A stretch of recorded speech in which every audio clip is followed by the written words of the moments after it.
नमस्कार, हमारी खास पेशकश में आप सभी का स्वागत है। हफ्ते दर हफ्ते हर रोज़ हम रविवार को आपसे मुलाकात करते हैं और कोशिशें करते हैं समझने की कि आगे आने वाले हफ्तों, आगे आने वाले महीनों और बते हुए समय के लिए, साल भर के लिए अभी स्ट्रेटजी क्या बनानी चाहिए। बीता हफ्ता काफ़ी वोलेटाइल, क्या बल्कि काफ़ी अच्छा की शुरुआत हुई थी, क्योंकि प्रधानमंत्री नरेंद्र मोदी की तरफ से लाल किले में से जो ऐलान किया गया जीएसटी रिफॉर्म को लेकर के। इसके अलावा हमने देखा कि भारत की जीडीपी को लेकर के जो अनुमान थे उसमें कई जगहों से जो है वो बढ़त आती हुई दिखाई दी। रेटिंग भारत की सुधरी। बहुत सारी ऐसी चीज़ें रहीं जिसने बाजार में लगातार सोमवार से लेकर गुरुवार तक एक अच्छा माहौल बना करके रखा। 25,000 के ऊपर निफ्टी ट्रेड करता हुआ दिखाई दिया। लेकिन शुक्रवार के दिन हमने देखा कि बाजार में ऊपरी स्तरों से बिकवाली देखने को मिली। 24,900 के नीचे जो है कि क्लोजिंग जो है निफ्टी में आती हुई दिखाई दी। अब बड़ा सवाल ये है कि यहाँ से बाजार टूटेगा या आएगी रिकवरी, जो कि हमारा बैकग्राउंड भी कह रहा है। तो इस चर्चा को आगे बढ़ाते हैं और इसी पर विशेष बातचीत करने के लिए हमारे साथ विशेष मेहमान के तौर पर जुड़ रहे हैं श्रीकांत चौहान सर। श्रीकांत चौहान जी, बहुत बहुत धन्यवाद सर आज की इस चर्चा का हिस्सा बनने के लिए। सर, कम से कम जो एक नेगेटिव सेंटिमेंट लोगों के मन में एक थकावट सी होने लगी थी, ख़ासतौर से वो निवेशक जो कि कोविड के बाद से आए थे, उनके लिए बीता हफ्ता थोड़ी सी ऊर्जा दी गया। लेकिन शुक्रवार को फिर से बाजार की चाल वहीं आके फंस गई, क्योंकि बिल्कुल एकदम मोमेंटम पे है हम लोग कि यहाँ से ऊपर जाएगा या नीचे। 24,900 के नीचे निफ्टी बंद हुआ। आप कैसे देख रहे हैं इस बात को? अभी बाजार की दिशा कैसे देख रहे हैं यहाँ से आप? Thank you Vipul ji for having me on this show. तो देखिए, वैसे अगर बाजार की अगर हम ओवरऑल जो फॉर्मेशन है अगर हम उसे देखते हैं तो हमें यही लग रहा है कि मार्केट जो है अ, वो कई सारे नोन फैक्टर के साथ मूव कर रहा है। तो इसमें सभी पता है कि लाइक अभी अभी आज के तारीख में इतना पता हो गया है कि अभी जीएसटी आने वाला है। टैरिफ कितना लग सकता है वो अपने को पता है। अगला महत्वपूर्ण सवाल ये है कि अभी दुनिया भर में जो घटनाक्रम चल रहा है, जैसा अभी आप कह रहे थे कि काफ़ी हद तक वो बाजार ने पचा लिया है, फैक्टर इन कर लिया है। लेकिन अब जो बदलाव हो रहे हैं, जैसे रशिया के साथ जो है मार्केट खोलने की बात हो रही है और रशिया के तरफ से जो बयान आए हैं कि यूएस से अगर दिक्कत हो तो यूएस की भरपाई हम करने को तैयार हैं। चाइना के साथ हम देख रहे हैं कि नज़दीकी बढ़ती हुई दिखाई दे रही है। तो ये जो बदलता ट्रेड सिनेरियो है दुनिया का, वो उसमें भारतीय बाजार को कैसे देख रहे हैं आप? अर्थव्यवस्था के लिहाज से भी, शेयर बाजार के लिहाज से भी, क्योंकि बहुत कुछ बदल रहा है दुनिया में। नहीं, बिल्कुल देखिए, तो वैसे देखा जाए तो इट्स टू अर्ली टू से, बट कभी भी अगर ऐसी दिक्कतें आती है तो कुछ ना कुछ कोई ना कोई रास्ते निकलते हैं। और मुझे लगता है यही एक सिनारियो बन रहा है। देखिए, हमें नए ट्रेडिंग पार्टनर्स सर्च करने पड़ेंगे और हमें हमारे खुद के इकोनॉमी को और कॉम्पिटिटिव बनाना पड़ेगा। और मुझे लगता है अपनी जो गवर्नमेंट है वो काफ़ी सक्षम है। उनका काफ़ी अच्छी तरीके से उन्होंने ध्यान रखा हुआ है। उन्होंने काफ़ी जल्द ही फिस्कल पॉलिसी के ऊपर एक अच्छा स्टांस लिया है।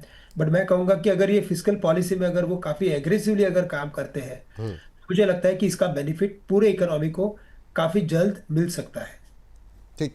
अच्छा सर, पता नहीं आप लोगों की बात हुई या नहीं, ये अभी आर्थिक जो तमाम सलाहकारों के साथ, आर्थिक विशेषज्ञों के साथ प्रधानमंत्री ने बैठक भी की। जीएसटी में बदलाव को लेकर करके भी काफ़ी बातें हो रही हैं और हमने देखा नीलेश शाह जी भी वहाँ पर मौजूद थे। तो कभी आपने कुछ पूछा उनसे, बातचीत हुई आपकी कि किस तरह के सजेशन आ रहे हैं? और ये जीएसटी में जो बदलाव होगा, बहुत लोगों के मन में आशंकाएं, हो पाएगा कि नहीं होगा, ये कितना बड़ा रोल प्ले कर सकता है? और क्या सुझाव दिए गए कोटक की तरफ से? क्या क्या आपको लग रहा है सर? नहीं, कोटक की तरफ से क्या सुझाव दिए गए उसके बारे में तो हमें भी पता नहीं है। लेकिन मैं कहूँगा कि ये काफ़ी अच्छा मूव है कि जो हमारे एडमिनिस्ट्रेटिव लेवल पे जो लोग आई मीन से इंडिया के लिए काम कर रहे हैं, वो व्यूज़ अक्रॉस द इंडस्ट्री सभी से ले रहे हैं। और जब चारों तरफ से व्यूज़ लेंगे तो एक 360 डिग्री व्यू बनेगा। और 360 डिग्री व्यू अगर बनता है तो उसका बेनिफिट डेफिनेटली पूरे सिस्टम को मिलता है।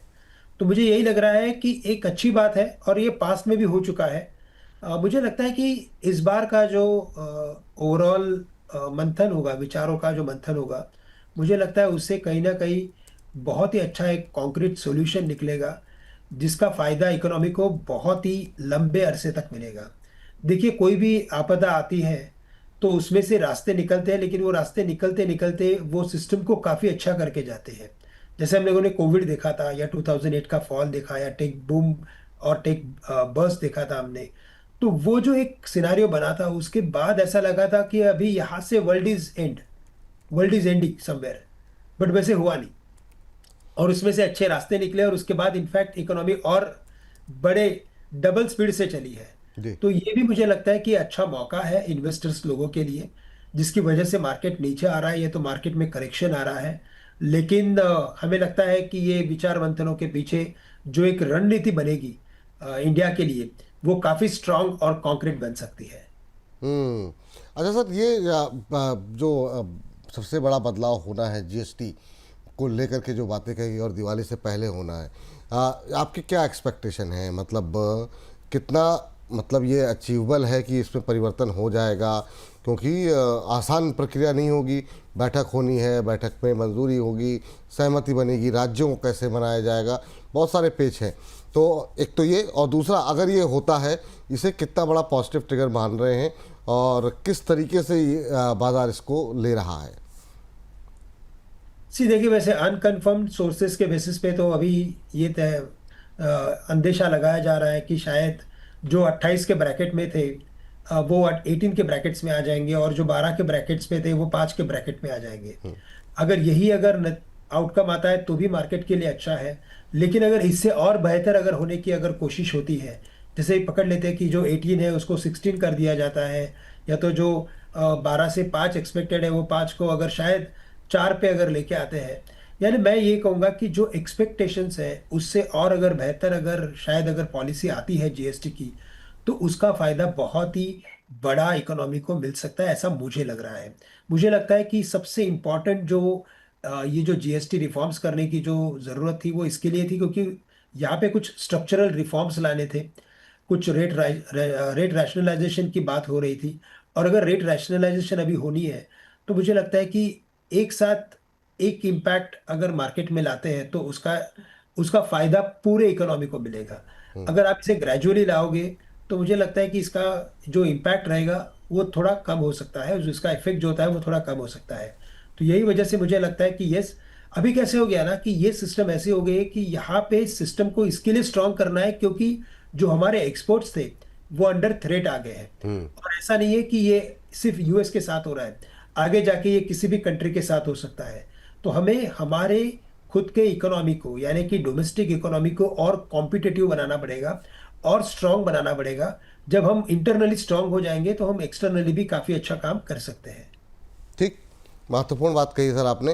एक इसमें आशंका जो है, मैं कहीं सुन रहा था, कुछ लोगों का ये भी मानना है कि कहीं इस बात का डर तो नहीं है कि हमने नंबर देखे क्यूएन के बहुत अच्छे नहीं रहे सर। अब चूंकि प्राइम मिनिस्टर ने लाल किले से बोल दिया कि जीएसटी में दिवाली पे कटौती होगी, तो जो लोग नई कारें खरीदने के लिए सोच रहे हों या कोई बड़ा सामान खरीदने, उन्होंने अपनी अगर ये जो है पोस्टपोन कर दिया दिवाली तक, तो हमारा ये क्वार्टर भी जो है वो थोड़ा सुस्त रह सकता है क्या? Q2 से क्या एक्सपेक्टेशन है आपकी? तो ये क्या इसमें एक अपॉर्चुनिटी के साथ साथ चिंता भी है क्या? बिल्कुल, तो जो आपने बात कही बिल्कुल सही है। नेचुरली अगर जीएसटी कट अगर होने वाला है दिवाली के बाद या दिवाली के आसपास, तो अभी तो परचेसेस डिले होंगे और उसका इम्पैक्ट डेफिनेटली क्वार्टर पे आएगा। लेकिन मार्केट जो होता है ना, मार्केट बहुत सारी चीज़ों को बहुत ही पहले उसे डिस्काउंट कर लेता है। और मार्केट ने अभी तक मैं कहूँगा कि डिस्काउंट कर भी लिया हुआ, क्योंकि जैसे कि उस दिन के न्यूज़ फ्लो थे कि जीएसटी रिफॉर्म्स आने की बात हो रही थी, सवरिन रेटिंग अपनी चेंज हो चुकी थी। तो on the basis of that तो मुझे लग रहा था कि मार्केट शायद कम से कम 500-600 पॉइंट गैप से खुलेगा, लेकिन वो खुला ही नहीं। मार्केट खुला 200-250 पॉइंट ऊपर, और अभी वापस वो भी गेन्स वो गंवा चुका है। तो ओवरऑल मुझे लगता है कि मार्केट इस डर को एंटिसिपेट करके ही अभी right now current valuations market को दे रहा है। देखिए, वैल्यूएशंस अर्निंग्स के ऊपर डिपेंड होते हैं, और अगर अर्निंग्स अगर आने वाली नहीं है because of delays in purchases and all, तो मार्केट नहीं चलेगा। तो पॉसिबल है कि हम यहाँ से कुछ और हफ्तों तक मार्केट को थोड़ा और स्लगिश होते हुए देख सकते हैं।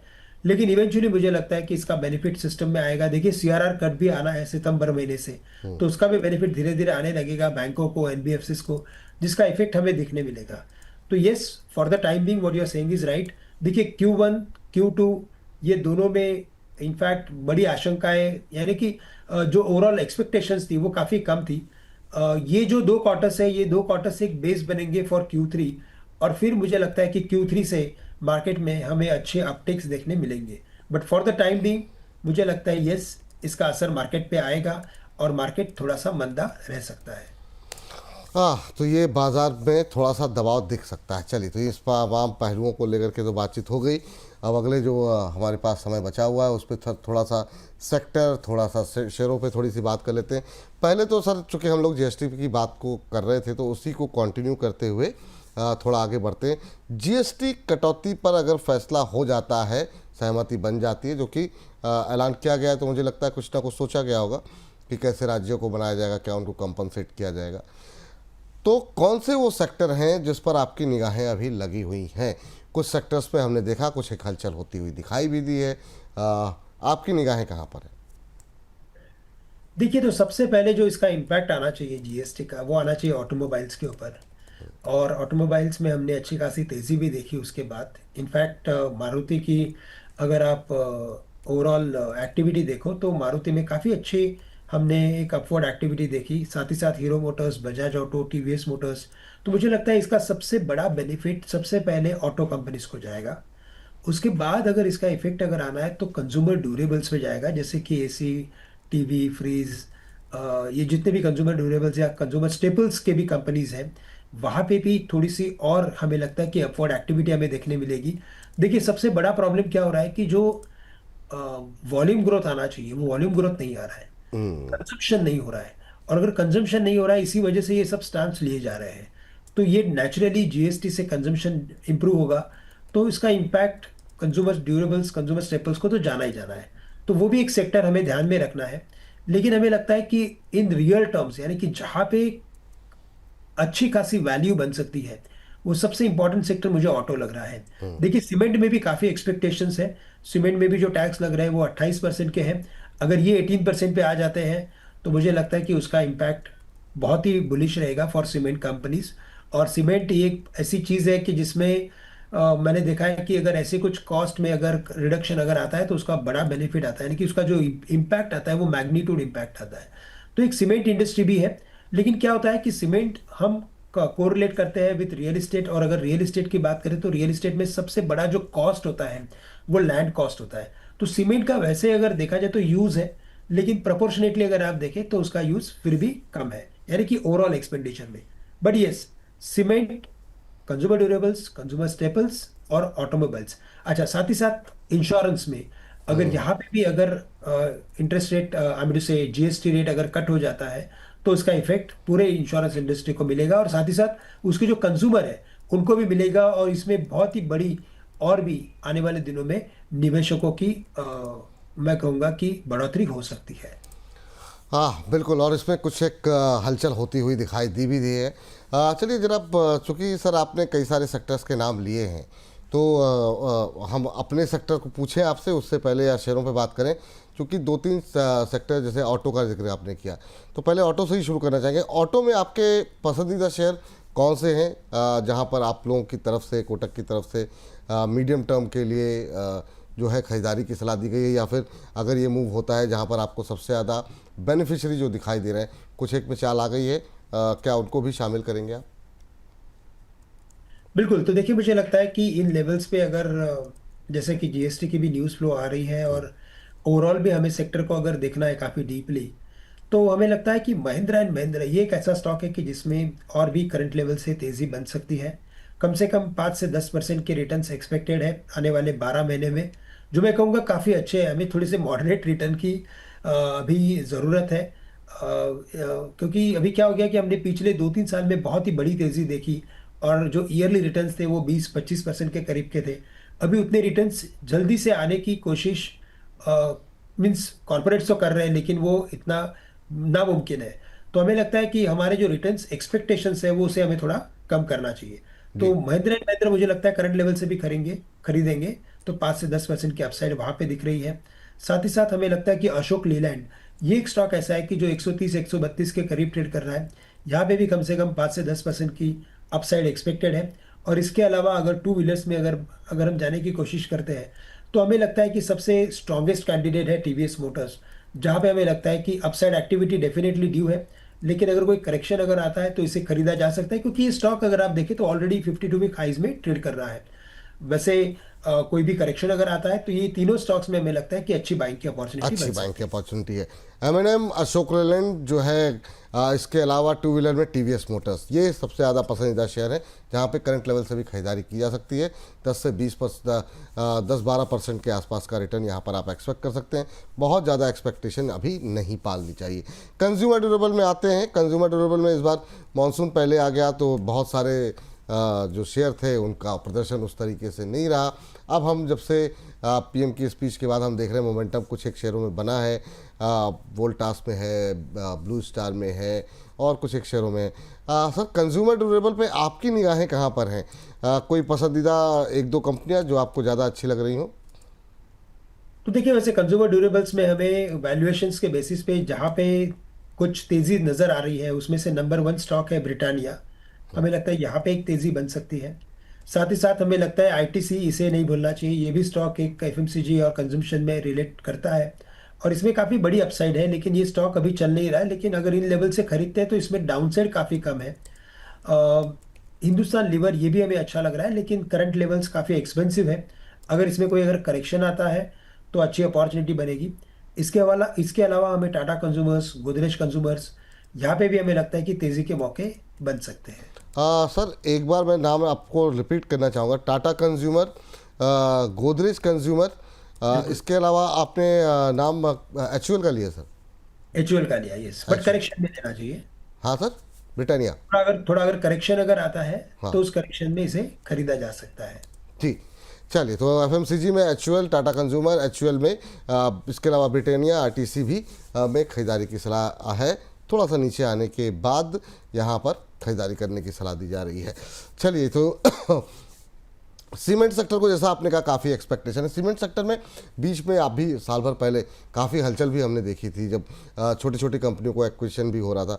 क्या ये पूरा हो गया है या अभी भी आपको लगता है कि जो बड़े प्लेयर्स हैं उनकी निगाहें छोटे प्लेयर्स पर लगी होंगी? और अभी के लिहाज से कहाँ पर आपको लग रहा है कि मौके हैं कि सीमेंट स्टोरी को प्ले किया जाना चाहिए? क्योंकि यहाँ पर भी क्रॉस द बोर्ड बाइंग नहीं आ रही है, चुनिंदा शेयरों में कभी आ रही है, जा रही है। तो आपकी सलाह क्या रहेगी सर?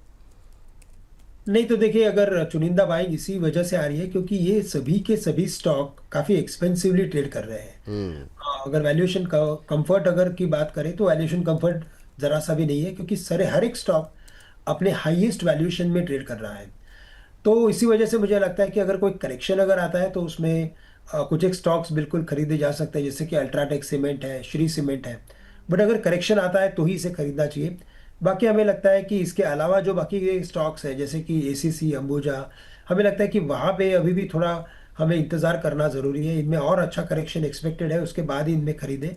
लेकिन फॉर द टाइम बिंग अगर फोकस करना है पूरे पूरे पूरे ओवरऑल इंडस्ट्री के ऊपर, तो हमें लगता है कि सबसे पहले अगर फोकस करना है तो वो श्री सीमेंट होगा और उसके बाद अल्ट्राटेक सीमेंट। श्री सीमेंट और अल्ट्राटेक सीमेंट यहाँ पर अच्छे लग रहे हैं। उसमें आप मौके तलाश सकते हैं।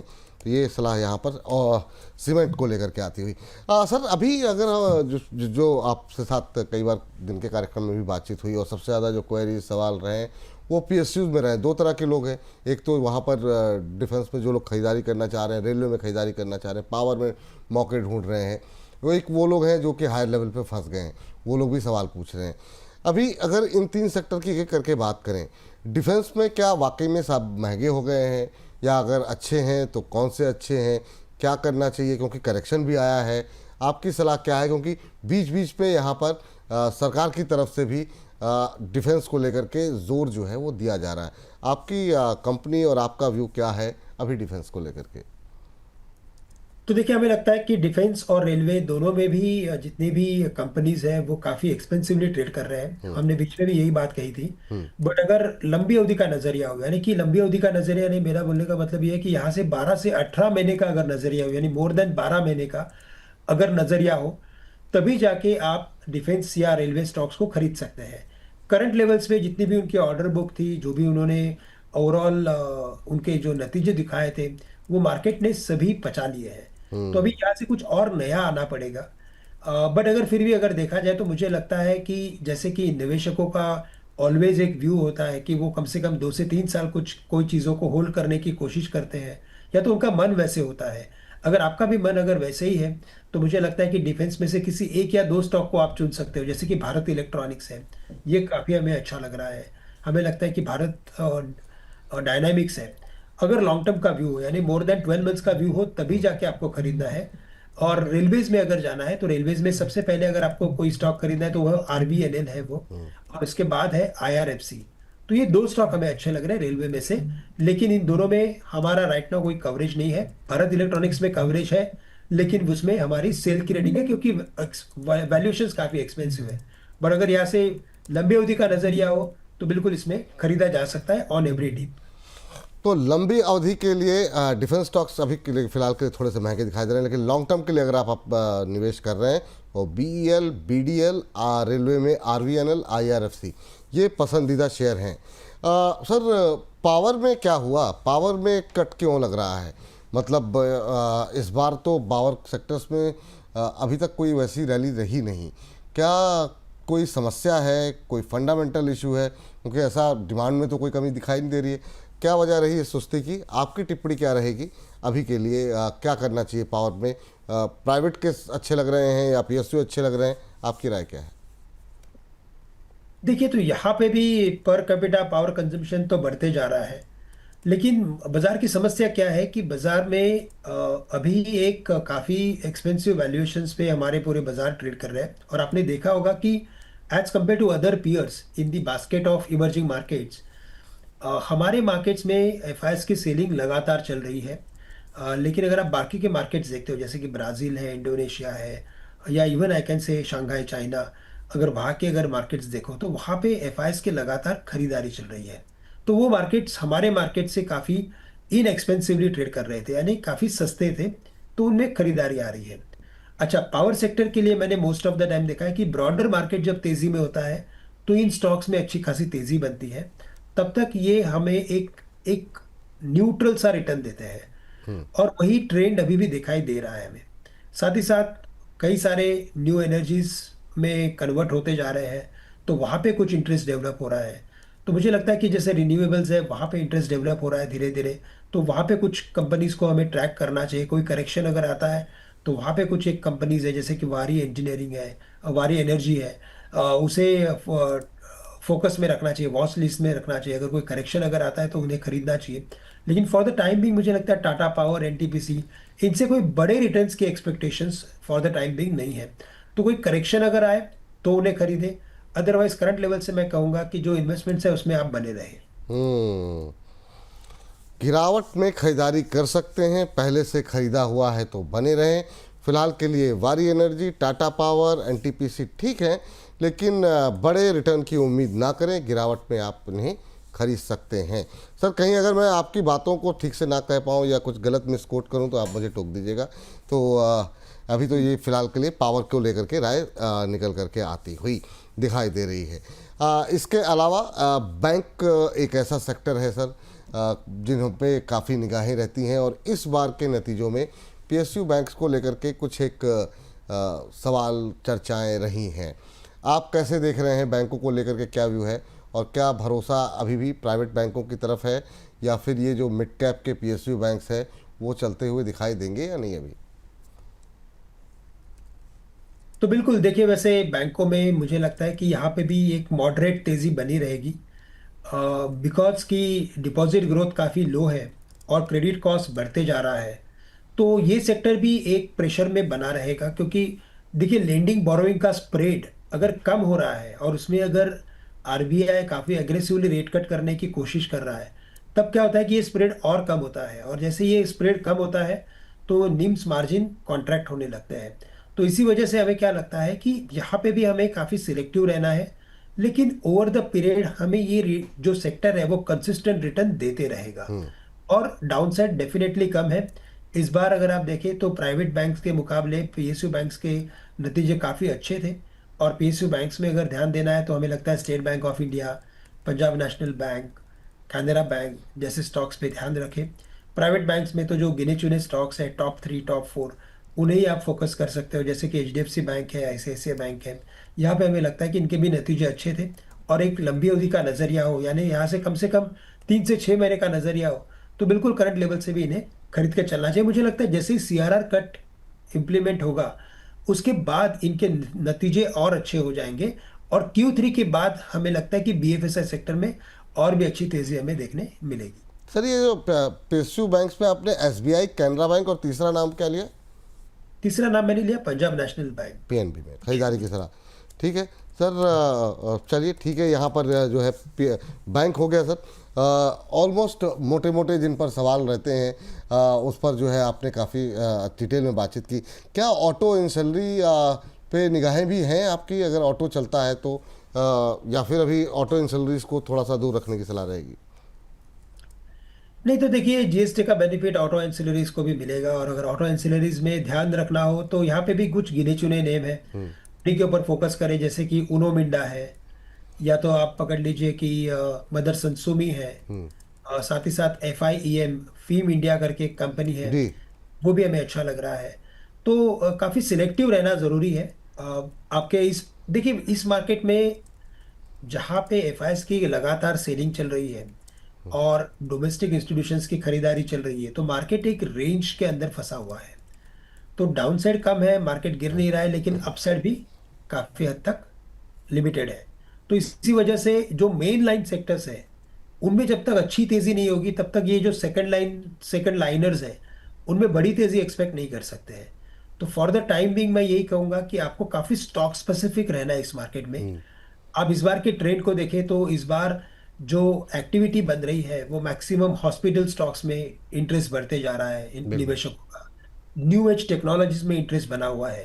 तो कुछ एक वैल्यू स्टॉक्स या वैल्यू बाइंग या ग्रोथ बेस्ड सेक्टर्स, वहां पे कुछ खरीदारी आएगी, और काफी सिलेक्टिव अप्रोच हमें इन्वेस्टर से दिखाई देगा। ये लास्ट सवाल रहेगा आपसे, जब आपने जो अभी बोला ना कि कौन से शेयर हैं सर, ये जो आप कह रहे हैं कि जहाँ पर वैल्यूएशन अच्छी हो, न्यू एज स्टॉक्स हों, कौन से हो सकते हैं वो आपसे जाने, लेकिन एक सेक्टर रह गया, वो है IT महत्वपूर्ण। क्या पूरी तरीके से पोर्टफोलियो से बाहर कर दें IT को, या आपको अच्छे लग रहे हैं, गिरावट में बाय की जा सकती है? क्या व्यू है अभी IT को लेकर के आपके मन में सर?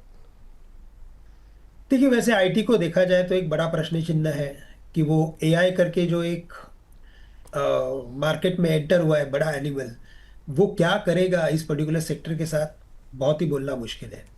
साथ ही साथ अगर आप US में देखें तो इंटरेस्ट रेट की जो दरें हैं वो बरकरार है, उनमें कोई कटौती नहीं आ रही है। अगर कटौती आएगी भी तो भी एक्सपेक्टेड है कि शायद 25 बेसिस पॉइंट की आ सकती है, जिससे मार्केट में कोई बड़ा इम्पैक्ट आएगा नहीं। बट अगर हाँ, US में अगर एग्रेसिव रेट कट अगर आ जाता है, 100 बेसिस पॉइंट का अगर वहाँ पे रेट कट आ जाता है, तो वहाँ पे क्या होगा ना कि कंज्यूमर जो एक, यानी वहाँ की जो कंपनीज है, वो अपना एक डिस्क्रिशनरी स्पेंडिंग बढ़ा सकती है। और वो जैसे ही डिस्क्रिशनरी स्पेंडिंग बढ़ाएंगे, हम यहाँ पे हमारे IT कंपनीज में अच्छी तेजी देखेंगे, क्योंकि हमारी जो कंपनीज है वो मोस्टली सर्विसेज ड्रिवन है, और इनकी जो सर्विसेज है वो US के कंपनीज को दे रही है। और US अपने सर्विसेज के एक्सपेंडिचर को तभी बढ़ाता है जब उसके हाथ में कुछ और एक्स्ट्रा इनकम आता है, तो वो तभी पॉसिबल है जब वहाँ पे इंटरेस्ट रेट की दरें घटेगी। अब ये पूरी साइकिल में दूसरा एक AI करके भी एक इम्पॉर्टेंट पार्ट हमें देखना है। AI बहुत सारे चेंजेस ला रहा है, बहुत कुछ structural changes because of AI बन रहे हैं। तो ये पूरी जो एक ओवरऑल डेवलपमेंट हो रही है, उसकी वजह से क्या हो गया कि निवेशक जो है वो कंफ्यूज हो गया है, और जहाँ पे भी कंफ्यूजन होता है वहाँ पे या तो एक्सपोजर घटता है या तो फ्रेश खरीदारी नहीं आती है। तो यही मामला है जिसकी वजह से IT सेक्टर एक प्रेशर में बना हुआ है। मुझे लगता है यहाँ पे भी अगर 12 से 18 महीने का व्यू हो, तो एक या दो स्टॉक्स लेके आप आपका निवेश जो है वो कंटिन्यू कर सकते हो, या तो उसमें निवेश कर सकते हो। लेकिन एक ब्रॉड बेस तेजी करना और इस पर्टिकुलर सेक्टर को बहुत ही बड़ा वेटेज देना इन लेवल्स पे, मुझे लगता है कि थोड़ा एक खतरे की घंटी हो सकती है। बिल्कुल सही कह रहे हैं सर। अब सर उसी सवाल पर आते हैं, अभी अगर पोर्टफोलियो बनाना हो आज की तारीख में, जब प्रधानमंत्री ने GST को लेकर के बातचीत कर दी है, एक तरफ चीन के साथ हमारी दोस्ती हो रही है, तमाम चीज़ें, बहुत सारी जो नेगेटिव्स थे उसको बाजार फैक्टर इन कर चुका हो, तो पोर्टफोलियो में किस तरह के बदलाव आप करना चाहेंगे, पहला सवाल। और उसी में चूँकि काफ़ी नाम आपने लिए हैं, M&M, Ashok Leyland, TVS Motors, HUL, Tata consumer, defence में BEL, BDL, RVNL, IRFC, power में वारी energy, Tata power, NTPC, bank में SBI, Canara bank, PNB, ICICI bank, बाकी यूनो मिंडा, फीम और मदरसन सुमी। इससे इतर या इनके बीच में से कुछ अगर 4-5 चुनने हों पोर्टफोलियो बिल्डअप के लिए, जो लोग 2-4-6 महीने के लिए, साल भर के लिए पैसे लगा रहे हैं, 50,000 लगाने हो, लाख रुपए लगाने हो, आप कुछ एक पोर्टफोलियो अगर रिकमेंड करना चाहें तो आप कर सकते हैं सर, प्लीज़। नहीं, वैसे मैं स्टॉक आइडियाज यहाँ पे आपको शेयर कर सकता हूँ पोर्टफोलियो के लिए एग्जैक्टली हाँ, क्या लेना है मतलब क्या नहीं थीम वही लेना है, है। मतलब स्टॉक हाँ, आइडियाज, यस, बिल्कुल बिल्कुल। एग्जैक्टली। तो स्टॉक आइडियाज कौन से होने चाहिए आपके, जो आप पोर्टफोलियो बना रहे हो उसमें आप कौन से स्टॉक्स को प्रेफरेंस दे सकते हो, बिल्कुल। आप उसके ऊपर बिल्कुल बात कर सकते हैं। तो अगर आप देखें तो यहाँ पे देखिए, मैंने वैसे ऑटो में कहा कि Mahindra and Mahindra, TVS Motors, तो ये तो होना ही चाहिए। बिल्कुल। साथ ही साथ मुझे लगता है कि अगर मैं यहाँ से कुछ कंज्यूमर ड्यूरेबल्स में या कंज्यूमर स्टेपल्स में जाने की कोशिश करता हूँ, तो वहाँ पे हमें एम्बर एंटरप्राइज काफ़ी अच्छा लग रहा है, जिसके ऊपर मैंने भी बात नहीं की थी, लेकिन हमें लगता है कि ये भी स्टॉक है जिसे हमें वॉच लिस्ट में रखना बहुत ज़रूरी है। साथ ही साथ मुझे लगता है कि कंज्यूमर ड्यूरेबल्स में HUL भी होना ज़रूरी है अगर कोई भी करेक्शन आता है, क्योंकि ये एक लीडर है, और लीडर हमेशा ही अगर सेक्टर परफॉर्म करता है तो लीडर उसमें काफ़ी अच्छा परफॉर्मेंस दिखाता है। इसके अलावा मैं टेलीकॉम सेक्टर को भी थोड़ा सा और यहाँ से सपोर्ट करने की कोशिश करूंगा, क्योंकि ये एक नॉन इम्पैक्टेड सेक्टर है। मार्केट में कुछ भी हो जाए, AI आ जाए, या यहाँ से कोई नए रिफॉर्म्स में कुछ गड़बड़ी अगर हो जाती है, तो भी मुझे लगता है कि ये ऐसा सेक्टर है कि जहाँ पे कंजम्पशन हमेशा ही रहेगा। जी। तो टेलीकॉम में हमें लगता है कि भारती अच्छा है, रिलायंस इंडस्ट्रीज अच्छा है, ये दो स्टॉक्स भी अपने पोर्टफोलियो में होने बहुत ज़रूरी है। ऑटो एंसिलरीज में तो मैंने कहा कि मुझे उनो मिंडा अच्छा लग रहा है, FIEM अच्छा लग रहा है।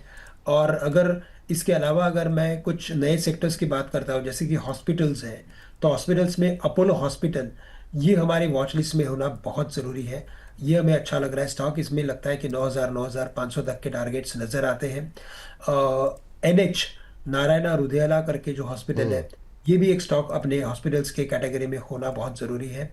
और न्यू एज टेक्नोलॉजीज में हमें लग रहा है कि इटर्नल, इसमें काफ़ी अच्छी तेज़ी बन सकती है। इटर्नल के साथ साथ डिलीवरी, ये एक स्टॉक ऐसा है कि जिसमें अपसाइड यहाँ से काफ़ी क्लियरली नज़र आती है। अ, अ, कुछ ट्रैवल एंड टूरिज्म कंज्यूमर डिस्क्रिशनरीज में अगर हम जाते हैं, तो वहाँ पे हमें लगता है इंडियन होटल्स अच्छा है, इंडिगो अच्छा है, यहाँ पे तेज़ी के मौके बन सकते हैं। और BFSI सेक्टर की हमने बात की, तो मैं एक बहुत ही सिंपल सा इक्वेशन रखता हूँ कि दो स्टॉक्स मैं PSU बैंक्स के लेता हूँ, उसमें Canara bank, state bank of India, और दो स्टॉक्स मैं प्राइवेट बैंक्स में से लेता हूँ, वहाँ पे HDFC बैंक और ICICI बैंक। तो ये पोर्टफोलियो होना चाहिए। अगर IT में से अगर आपको किसी एक स्टॉक को चुनना है तो मैं कहूँगा इन्फोसिस को चुन सकते हैं, और फार्मा में से किसी एक स्टॉक को अगर आपको चुनना है तो मैं कहूँगा डिवीज लेबोरेटरीज, ये स्टॉक हमें पसंद आता है। ठीक। तो अगर अभी आपको एक पोर्टफोलियो बनाना हो तो कम से कम 8-10 शेयरों की लिस्ट आपके सामने है। M&M, TVS motors, Amber enterprises, HUL, Bharti Airtel, RIL, Uno Minda, Apollo hospital, Zomato delivery, Indian hotels जैसे शेयर, कुछ एक नाम हो सकता है मुझसे मिस हो गया, अभी स्क्रीन पर आ जाएंगे तो वो उन शेयरों को आप शामिल कर सकते हैं। सर, बहुत बहुत शुक्रिया। जाने से पहले लेकिन जो हमारे पीछे जो थंब लगा हुआ है, जो बीजी बना हुआ बाजार में, बाजार टूटेगा या आएगी रिकवरी, शॉर्ट टर्म के लिहाज से कैसे देख रहे हैं आप, और मीडियम टर्म में क्या व्यू है आपका, इसका जरा उत्तर दे दीजिए, इसी कार्यक्रम को समाप्त करें। बिल्कुल, नहीं तो काफी अच्छा आपने जो जो भी बनाया है आपके पीछे हाँ, वो कटआउट पंजा काफी लड़ा रहे हैं अच्छा सर, है। कौन जीतेगा, बुल्स बुल या और बेयर। बेयर्स की, यस बिल्कुल, और वैसे ही मार्केट दिख रहा है, एक टग ऑफ वॉर चल रहा है मार्केट में। देखिए, मुझे लगता है शॉर्ट टर्म में मार्केट में करेक्शन आ सकता है, क्योंकि शॉर्ट टर्म में फ्लोज जो है वो काफी अनसर्टन है, और शॉर्ट टर्म में अगर अनसर्टनिटी अगर रहती है तो ट्रेडर्स जो होते हैं, जो बड़े बड़े ट्रेडर्स होते हैं, वो मार्केट में से निकल जाते हैं। तो शॉर्ट टर्म मार्केट मुझे लगता है एक रेंज के अंदर रहेगा, 25,500 24,500 के लेवल्स नजर आते हैं। बट अगर लंबी अवधि का नजरिया लेता हूं तो मुझे लगता है मार्केट में देखिए, जो डोमेस्टिक की जो इन्वेस्टमेंट है, खरीदारी है, वो लगातार बनी है, और उन्होंने काफी अच्छे फंड्स अभी तक इन्फ्यूज किए हैं, और आने वाले दिनों में, महीनों में भी वो इन्फ्यूज और भी करते रहेंगे। FIs ने जितना शॉर्ट करना चाहिए था उतना शॉर्ट कर लिया है। अभी यहाँ से और बड़ी शॉर्टिंग हमें एक्सपेक्टेड नहीं है, अगर आ भी सकती है तो इसमें और गुंजाइश काफ़ी कम है। तो मुझे यही लग रहा है कि यहाँ से अगर लंबी अवधि का नज़रिया लेते हो तो ये मार्केट निवेशकों के लिए बहुत ही अच्छा है। हमारे डोमेस्टिक मैक्रोज अगर आप देखें तो बहुत अच्छे हैं। हमारी करेंसी भी अभी कंट्रोल में आ चुकी है, 86 के करीब ट्रेड, 87 के करीब ट्रेड कर रही है। लेकिन इसके अलावा अगर आप इन्फ्लेशन की बात करो, जीडीपी की बात करें, मॉनसून की बात करें, या जीएसटी रिफॉर्म्स की बात करें, फिजिकल साइड पे जो एक ओवरऑल अप्रोच बना हुआ है वो काफ़ी अच्छा है। और इसके अलावा last and but not list, RBI ने अपना काम कर लिया है। तो मुझे लगता है कि बेस मार्केट का काफ़ी स्ट्रांग है। अपसाइड ऑन इमीडिएट बेसिस नहीं दिख रही है, लेकिन इवेंचुअली हमें बहुत ही अच्छे रिटर्न्स इस मार्केट में देखने मिलेंगे। ठीक, बहुत बहुत शुक्रिया सर, थैंक यू, धन्यवाद। आज इस वीकेंड को मुझे लगता है हमारे दर्शकों के लिए काफ़ी अच्छा शो रहा होगा, जो देखेंगे जो लोग भी। बहुत बहुत शुक्रिया। डिस्क्लोजर आपकी तरफ से कोई? You welcome. तो देखिए, मुझे मैंने जितने भी स्टॉक्स आज यहाँ पे बात की है या तो डिस्कशन किया है, वो स्टॉक्स हमारे ग्रुप ऑफ कंपनीज में या हमारे क्लाइंट्स के पोर्टफोलियोज में हो सकते हैं, क्योंकि हम उनसे लगातार बात करते रहते हैं, उन्हें सुझाव देते रहते हैं। लेकिन मेरे पर्सनल जो इन्वेस्टमेंट्स होते हैं उसमें इनमें इसका निवेश नहीं है। और हमारी जो इन्वेस्टमेंट्स हैं वो प्योरली म्यूचुअल फंड्स या ईटीएफ में है। तो बस यही हमारा डिस्क्लोजर है। बहुत बहुत शुक्रिया, बहुत बहुत धन्यवाद एक बार फिर से आपका।